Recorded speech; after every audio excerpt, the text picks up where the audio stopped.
Fala galera, tudo beleza? Professor Sidney falando aqui, especificamente com a turma 2016 do Colégio Estadual Dr. Adino Xavier. Tudo beleza com vocês? Sei que tem um tempinho que a gente não se fala, tem um tempinho que eu não posto vídeo e tal, mas a gente deixou o material todo ali, né? Agora que a gente está conseguindo fazer liberação da matéria, do conteúdo, passou muita água embaixo da ponte aí, muitas coisas aconteceram, estamos tentando voltar ao normal, né? Num videozinho pequenininho anterior eu falei da questão das avaliações, né? A gente vai fazer paralelamente o prosseguimento da matéria com os ciclos de avaliações que devem pintar, tá bom? Vamos agir dessa maneira aí, tomando cuidado para que não fique impossível vocês manterem a continuidade. Mas lembre-se, fiquem sempre aqui conosco na plataforma. Por quê? Porque é daqui que provavelmente vai ser a nota de aprovação de vocês, tá bom, gente? Então, não evadam-se, não sumam, não desapareçam. E se encontrarem aqueles colegas que estão por aí, peço para eles retornarem e voltarem às aulas. Tudo bem, pessoal? Então, beleza. Tendo dito isso aí, nós vamos voltar agora aqui para o conteúdo. A gente já falou dessa parte da termologia apenas no princípio, que é a parte da termometria, aquela que a gente fala das temperaturas, das escalas Celsius, Kelvin, Fahrenheit. Agora a gente vai dar prosseguimento a mais uma parte dessa matéria da termologia. E aí a gente vai seguindo o conteúdo de acordo com aquele material que eu liberei para vocês, tá bom? Então, bora para a aula!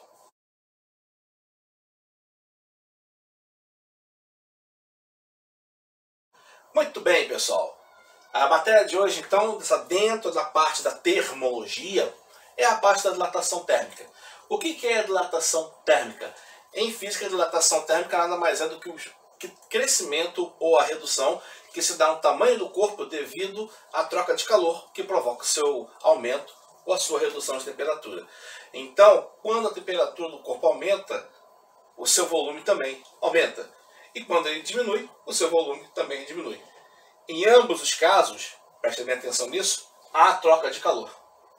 Beleza? Tá ligado? Então, tá?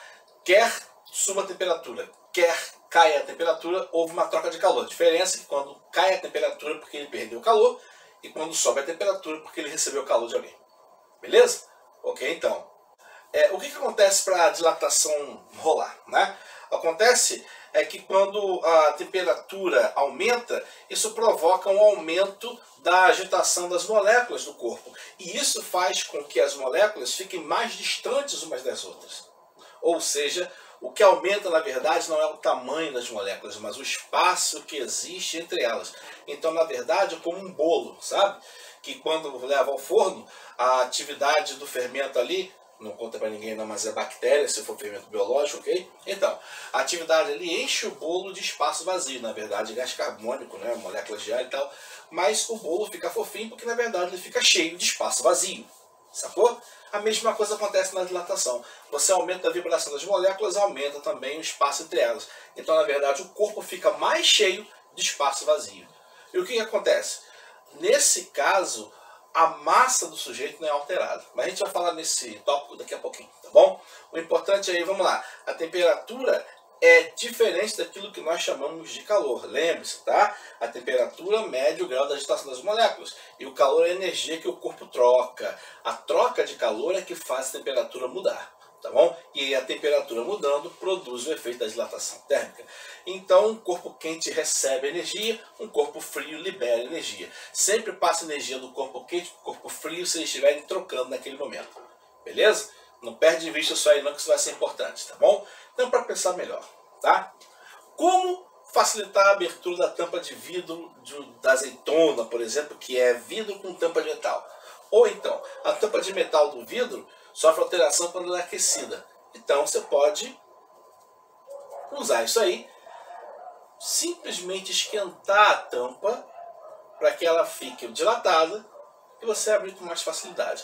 Como que você faz isso? Ou você bota numa panela com água quente, virado de cabeça para baixo o recipiente, com a tampa dentro da água quente, ou então você tem uma torneira com água quente, coloca só a parte da tampa para receber aquela água ali, tá bom? Isso tem a ver com que fenômeno físico? Dilatação térmica, ok? Tem algumas coisas para que a dilatação serve. De vez em quando alguma coisa de física serve para alguma coisa na vida real, tá bom? E aí, você já observou que os trilhos de ferro, numa estrada de ferro ali, né, os trilhos de trem, tem espaço entre eles? Já reparou que tem um espaço entre um e outro? Nunca reparou não? Mas existem, tá? Por que existe espaço entre as varas metálicas? Por causa da dilatação térmica. Os trilhos têm barras de metal que são de 4 metros, 5 metros, 3 metros, quando o sol bate ali, a dilatação faz essa barra crescer. E se as barras fossem todas umas emendadas na outra, o crescimento dessas barras iria, no final das contas, dar alguns metros de diferença, o que poderia romper, ou quebrar ou deformar os trilhos. Então, para isso ser evitado, os trilhos têm um espaço entre si. E aí eles podem dilatar ou esfriar, né? E aí essa variação não compromete a estrada de ferro ali. Beleza? Então, vamos lá. É a mesma coisa que se aplica nas pontes, nos viadutos, especialmente os mais longos, como por exemplo a ponte Rio-Niterói. Ok? Já reparou que ali existem aqueles vãos no asfalto? Que o carro quando passa ele fica fazendo aquele barulho. O que é aquilo? Aquilo são chamadas juntas de dilatação. E para que eles existem? Existem por causa da dilatação térmica, para que aquelas imensas placas de aço e concreto, quando dilatar-se, tenham para onde crescer. Ok? E aí, tendo onde crescer, não abala a estrutura da ponte. Você sabia que a ponte de Niterói não permite o tráfego de caminhões portando líquidos inflamáveis ou combustíveis sólidos ou líquidos? Por quê? Porque em caso de incêndio, vamos supor que o caminhão sofra acidente. No caso de incêndio, a temperatura atingida seria maior do que aquela para a qual as juntas de dilatação foram projetadas. Então a junta de dilatação não seria suficiente para manter os blocos afastados. Eles poderiam unir-se, continuar aumentando, criar uma pressão que abalaria a estrutura da ponte, podendo até fazer com que parte da ponte tivesse que ser interrompido, fosse até quebrado. Então, para evitar isso, na ponte não pode trafegar caminhões levando líquidos ou sólidos inflamáveis no sentido de combustível, tá? Não pode, beleza? Muito bem.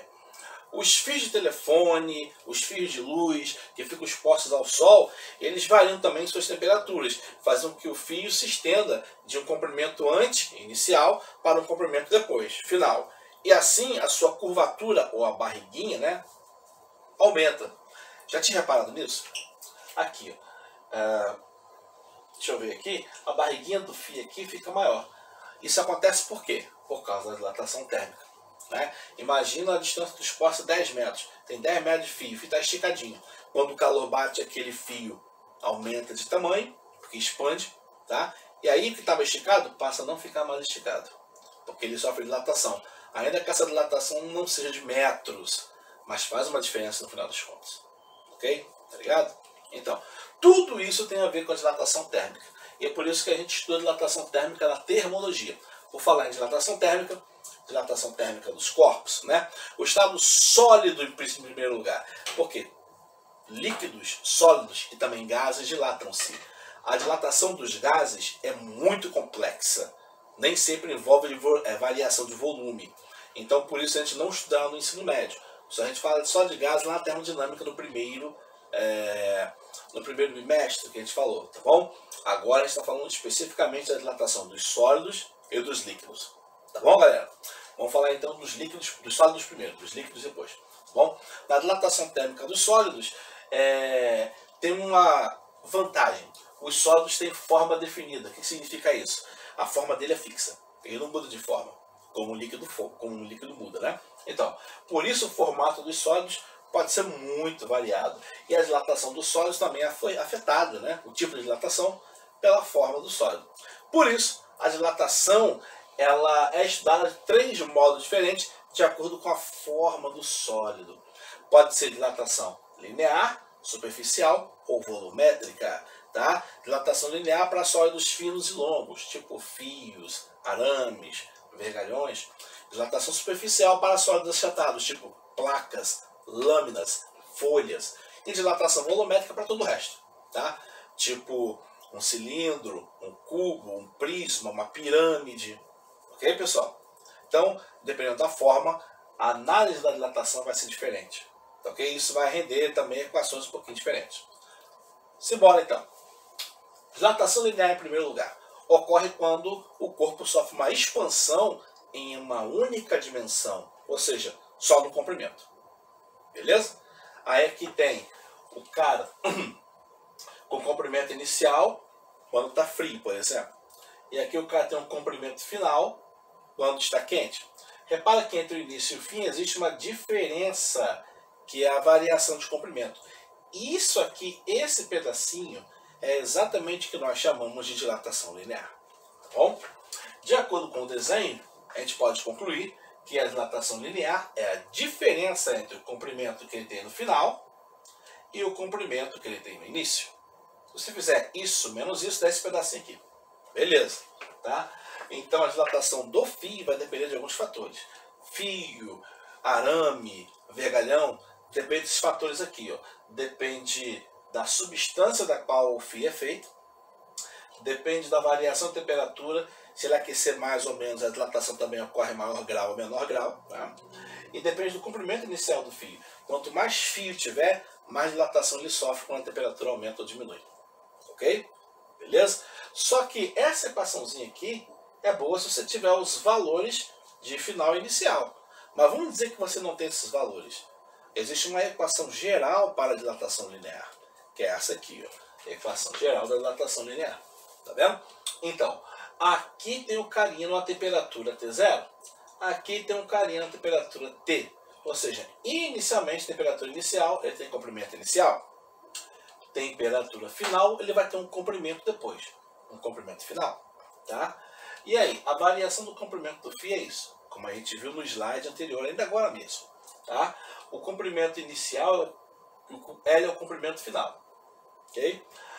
O delta T ou delta θ aqui, se você vir, é a variação de temperatura. O quanto que a temperatura aumentou ou diminuiu. Ok? Então, T0 é a temperatura inicial, T é a temperatura final. Então, essa variação de temperatura aqui segue o mesmo raciocínio da variação do comprimento. O final menos o inicial. E o valor de alfa, essa é uma letra grega chamada alfa, ela não é uma letra do nosso alfabeto, ok? É chamado coeficiente de dilatação linear, que é uma característica da substância, ok? Então, para nós calcularmos o valor da dilatação linear, nós temos que resolver este problema aqui, ó. Olha, a variação da dilatação, variação do comprimento, que é a dilatação linear, é igual ao comprimento inicial, multiplicado pelo coeficiente, multiplicado pela variação de temperatura. Você pode ter alguma dúvida a respeito de por que L para comprimento? Porque a gente usa muitas palavras de outras línguas. Em particular, L é porque em inglês, comprimento é length, ok? Então, a gente usa L para representar comprimento.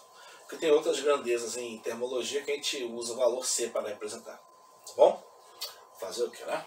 Tá bom, gente? Então, essa aqui é a equaçãozinha para calcular a dilatação linear. A dilatação de um corpo fino e longo.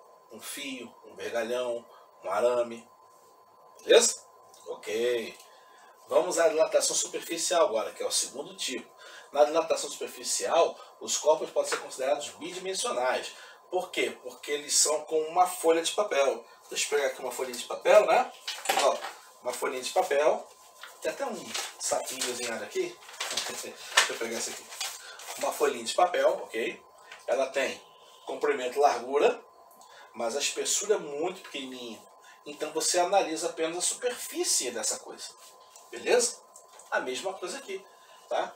Aí a terceira dimensão, que é a espessura, é desprezível em comparação com as outras duas. Por isso nós consideramos apenas a mudança na superfície e esquece a espessura. Pelo menos por enquanto. Tá? Então a expansão ocorre nas duas dimensões lineares. Comprimento e largura. Tá? Ou seja, na área do corpo. Se você tiver um retângulo, né? Base vezes altura, comprimento vezes largura. É a mesma coisa. Isso vai dar o valor da área. Essa é a ideia. Tá bom? Então a dilatação superficial é a dilatação que acontece numa área de um corpo. Ou num corpo com características de área, porque sua espessura é muito pequenininha. Então, corpos em forma de lâminas, folhas, placas, chapas, moedas estão dentro desse grupo, dessa descrição. Beleza? Ok. E aí, no esquema aqui, nós vemos uma chapa, tá aqui, ó, que ao ser aquecida, a sua superfície é aumentada para cá, passando de uma área inicial A0 para uma área final A1. Okay? E aí, a variação da superfície, como a gente viu lá no comprimento, é a diferença entre a área final e a área inicial, olha lá, uma menos a outra. Ok? Show de bola. A dilatação superficial é ΔA, que é a diferença entre a área antes do aquecimento e depois do aquecimento. Tá bom? E como é que eu faço para calcular? Se eu tiver os valores de áreas, simplesmente subtraio. Pronto, foi feito. Isso nem sempre é tão fácil de fazer. No comprimento é muito mais fácil, mas na área, dependendo da figura, o cálculo da área pode ser um pouco complicado. Tá? Mas assim como no comprimento, assim como na dilatação linear, na dilatação superficial, nós também temos uma equação. Está aqui. A equação da dilatação superficial. Ok? Olha lá. A área inicial e a área final, como no desenho anterior, sofre um aquecimento aqui, a temperatura aumenta, a variação de temperatura aqui. E aí, sendo ΔA a dilatação superficial, Δθ é a variação de temperatura, θ puro menos θ0, ou seja, final menos inicial. Beta é chamado coeficiente de dilatação superficial.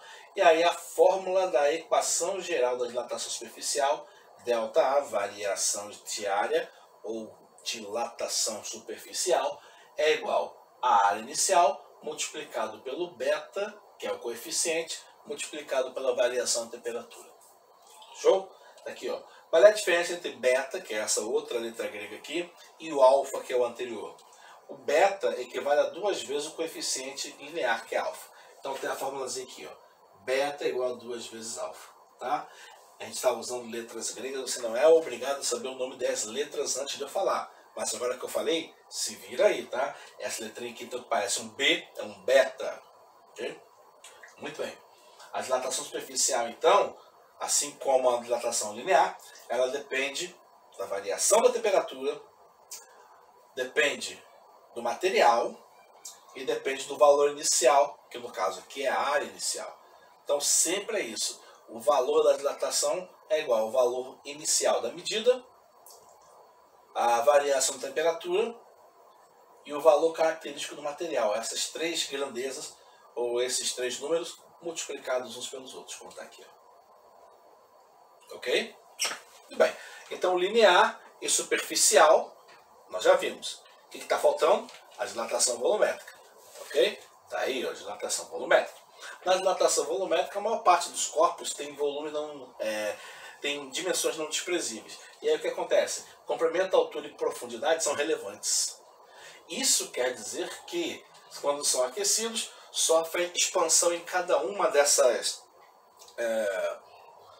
medidas, dessas dimensões. Tá bom? Resultado, o volume do corpo aumenta como um todo.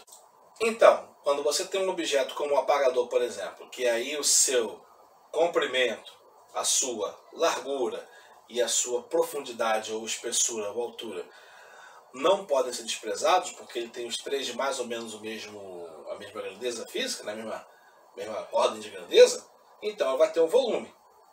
E aí não importa qual seja o volume, a forma. Se ele é mais arredondado, como esse aqui, se ele é menos arredondado, mais regular e mais quadrado, como esse aqui, por exemplo, que é um estojinho de óculos, tá vendo? Ó, comprimento, espessura, largura, tá vendo?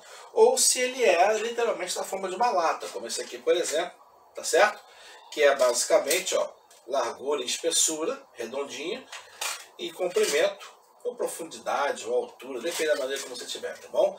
Independente de como é a forma, essas três medidas, ou essas três dimensões, elas não são desprezíveis comparado com a outra. Então aí você tem o volume variando de maneira geral, tá bem? Que é o caso aqui do nosso esquema.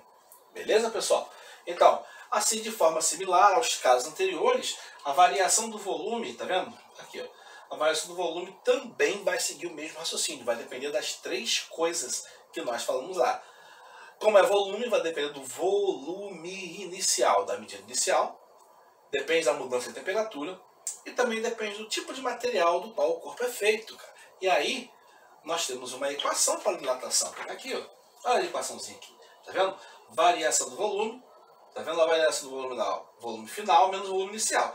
Isso não muda. A variação é sempre a diferença entre o depois e o antes. O depois, o valor final, menos o antes, o valor inicial. Isso não muda nunca. Agora aqui tem uma mudança sutil. A variação do volume, que é a diferença, também pode ser tirada se você multiplicar o valor inicial, no caso aqui é o volume inicial, né? O valor da variação de temperatura, o quanto que a temperatura aumentou aqui? Quanto que a temperatura diminuiu, se for diminuir? Coloca aqui. E aqui, ó, é o coeficiente de dilatação volumétrica. Nesse caso, essa letra é a letra gama, ok? É o equivalente à letra G do alfabeto grego, né? Do nosso alfabeto, né? No alfabeto grego, quero dizer, tá bom? Então, delta θ é a variação de temperatura, final menos inicial. V0 é o volume inicial, tá lá. E gama é o coeficiente de dilatação volumétrica. Qual é a relação com os outros anteriores? Vamos lá. O gama é 3 vezes o alfa, ou seja, enquanto beta, que é o superficial, 2 dimensões, é o dobro do linear, que é uma dimensão, o volumétrico, que é de 3 dimensões, é o triplo do alfa, que é de uma dimensão só. Olha lá, 3 vezes A, tá vendo? 3 vezes maior. Bom, então com esse caso aqui, a gente encerra essa questão do volume, do comprimento e da largura, que refaz as 3 medidas dimensionais de qualquer sólido, tá certo? Ou seja, a gente encerra com essa partezinha aqui a questão da dilatação dos sólidos, beleza? Por quê? Porque aí o sólido pode ter qualquer forma, mas dependendo da forma do sólido, vai se encaixar em um dos 3 casos. Então o valor da dilatação vai ser calculado com essa fórmula, ou com a fórmula da dilatação superficial, ou com a fórmula da dilatação linear. Normalmente nos problemas vem dizendo qual é o tipo de dilatação. Tá bom? Muito bem. Agora, já que o sólido nós já falamos, vamos falar da dilatação dos líquidos agora, né? Os líquidos têm uma característica que é um complicador. Qual é a característica do complicador? Eles não têm forma própria. Então os líquidos, eles adquirem a forma do recipiente sólido que os contém. Se você colocar o líquido no copo, ele assume a forma do copo. Se você colocar o líquido na garrafa, ele assume a forma da garrafa. Se você colocar um líquido em outra vasilha, ele vai assumir a forma daquela vasilha. Isso quer dizer não ter forma definida. Beleza? E por isso, né, para você estudar o líquido, ele tem sempre que estar dentro de um recipiente sólido. Ok? Show de bola. Aí, como acontece? A dilatação dos líquidos vão ser sempre aplicações de dilatação volumétrica. Ou seja, as equações da dilatação dos líquidos são as mesmas equações da dilatação volumétrica. Então não tem uma outra equação. Não tem uma outra fórmula. É a mesma fórmula da dilatação volumétrica. Beleza? Ok. Agora, como o líquido e o sólido são diferentes, eles também dilatam diferente em termos de substância. Dá uma olhada nisso aqui. Ao ver o conjunto recipiente mais líquido ser aquecido, você tem a impressão de que apenas o líquido tem seu volume aumentado. Mas isso não é verdade. Porque, na verdade, ambos os corpos, em diferentes estados físicos, sofrem dilatação. O líquido dilata-se. E o sólido, que é do recipiente, também. Tá? Como o líquido tem mais facilidade de absorver calor, sofre maior variação de volume. Ou seja, o líquido dilata-se mais do que o sólido. E aí o recipiente fica com aspecto de ser menor ou estar mais cheio quando é aquecido. Tá? O que observa-se é a dilatação aparente. Como assim? Vamos lá. Dilatação aparente do líquido. Para saber a dilatação real do líquido, tem que fazer aquela fórmula. ΔV igual a V0 gama delta θ, que foi a fórmula de 2 slides anteriores. Essa fórmulazinha aqui, ó. Tá bom? Agora, no slide que nós estamos lidando aqui, você vai ter lá, ó, a dilatação real do líquido é calculada por aquela fórmula. Aquela, tá? Você, para calcular isso aqui através desse aspecto, você precisa saber qual foi a dilatação do recipiente, ok? E para isso você deve conhecer o coeficiente de dilatação volumétrica do líquido e do recipiente. São 2 trabalhos. Quando você fizer o experimento de aumentar ou diminuir a temperatura, tá? A dilatação real do líquido vai ser um pouco mais do que aquilo que aparenta. Por quê? Porque o líquido tem uma diferença de dilatação em relação ao sólido, mesmo tendo o mesmo volume. Olha aqui, ó, o mesmo volume na temperatura inicial. aqueceu, os dois subiram juntos, só que o líquido vazou. Vazou por quê? Porque dilatou-se mais. E este é o chamado volume aparente, ou a chamada dilatação aparente do líquido. Então a dilatação aparente do líquido é aquilo que parece ser, mas não é. Por quê?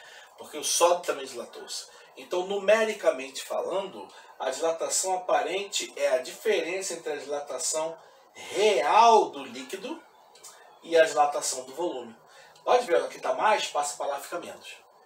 Tá ok? Ou seja, vai sempre haver uma diferença. E essa diferença muitas vezes engana a gente, achando que aquilo ali foi a dilatação de verdade do líquido. Por isso que é aparente. Parece que foi, mas não foi não. Porque para você saber qual é a dilatação real do líquido, você precisa saber qual foi a dilatação do sólido também. O sólido que é o seu recipiente. Ok? Muito bem. Então vamos continuar aqui falando desse aspecto, mas com esse cuidado. Tá bom? Beleza? Líquidos dilatam-se mais do que sólidos. O coeficiente dos líquidos tem valor muito maior do que o coeficiente dos sólidos, em média. Beleza? Muito bem. A dilatação dos gases é diferentona, como eu falei, né? Um exemplo é a expansão volumétrica do ar. O que acontece? Como o gás pode ser comprimido ou expandido sem que haja aumento ou redução de temperatura, ele também pode ser aquecido ou resfriado sem que o volume aumente ou diminua. E isso cria um problema, tá? Porque eu não posso aplicar as mesmas equações de sólidos e líquidos. Entendeu? Então é muito mais complexo. Então aqui os gases não têm forma fixa e é por isso que gera esse problema. Tá, ok? Então a dilatação dos gases é influenciada não somente pela temperatura, mas também pela pressão exercida sobre ele. E isso cria novas equações. Essa parte dos sólidos, gases, nós não vamos estudar aqui. Beleza? Nós vamos então nos ater somente ao estado sólido e ao estado líquido. Ok? Que as fórmulas são mais tranquilas e tal. Beleza? Tendo dito isso, bola para frente. A dilatação normal da água. Cara, a água é uma exceção. Se não fosse a substância mais abundante no planeta Terra, a gente nem estudava isso aqui. Mas como é, bora para o estudo. Entre 0 graus Celsius e 4 graus Celsius. Lembrando, o que acontece com a água a 0 graus Celsius? Congela. Então, quando a água está perto do ponto de fusão, a dilatação da água acontece ao contrário. Aquecendo a água provoca a redução do seu volume e esfriando a água provoca o aumento do seu volume. Mas isso só acontece entre 0 grau e 4 graus Celsius. Acima de 4 graus, a dilatação da água é normal. Abaixo de 0, a água já virou gelo, a dilatação do gelo também é normal. Mas entre 0 e 4 graus, a dilatação acontece ao contrário. Ok? Muito bem. Esse fato ocorre porque as moléculas de água se ligam através de chamadas ligações chamadas pontes de hidrogênio, né? E aí a fusão do gelo resulta na quebra dessas ligações, reduzindo assim o seu volume anterior em cerca de 10%. Não é pouco não, 10% é relevante. Tá? Inversamente, a solidificação da água refaz essa ligação, aumentando o volume inicial. Isso é uma coisa específica da água. Tem mais umas 2 substâncias que também acontece isso. O ferro também acontece, mas a temperatura do ferro, da qual ele derrete, é muitíssimo alta. E aí não faz parte do dia a dia. Agora a água não. A água tem lugares no mundo em que a água congela ao ar, né? Ao ar livre. Então por isso que a gente estuda a questão da água e sua dilatação normal. Porque acontece em temperaturas ambientes e a água é o líquido mais abundante na Terra. Beleza? Ok. Então aqui, ó, o gelo a 0 grau e a água a 0 grau. Para o gelo virar água, absorve calor, o volume diminui.